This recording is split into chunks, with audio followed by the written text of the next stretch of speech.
just reflecting upon something we talked about in my class last week. We talked about language barriers and how different languages can make it difficult for people to interact and causes confusion and all those types of things. We also talked about privilege, white privilege or other types of privileges that exist, and how we all are in some form of privilege and we all are on the losing side of privilege. Well, to bring it back home to my class, I just recently saw something as I was going through the check-in process at the Orlando airport, in which this young lady, Middle Eastern descent, had a really hard time understanding what the people were saying as far as what need to be in the baskets and what you could carry on and what needs to be off when you go through the screening process to make sure we're all good. So there was obviously a language and cultural barrier.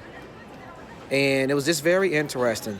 They made her, they put her through the ringer. I mean, anything you could check of hers, they checked. It took about 8 to 9 minutes. And I just sat back and watched it because I was literally right behind her. And for me, I just went through real quick, real simple. So, there are different forms of privileges, and often we talk about white privilege or political privilege or big city versus small city privilege. But I just experienced the most unusual, privilege or lack of privilege just going through the airport, and how at times it could be demeaning and confusing for someone who doesn't look like the norm, speak like the norm, and those type of settings. And so we all got to keep pushing. We all got to do better and experience each other to make these cultural barriers less prevalent. On that note, y'all have a great day.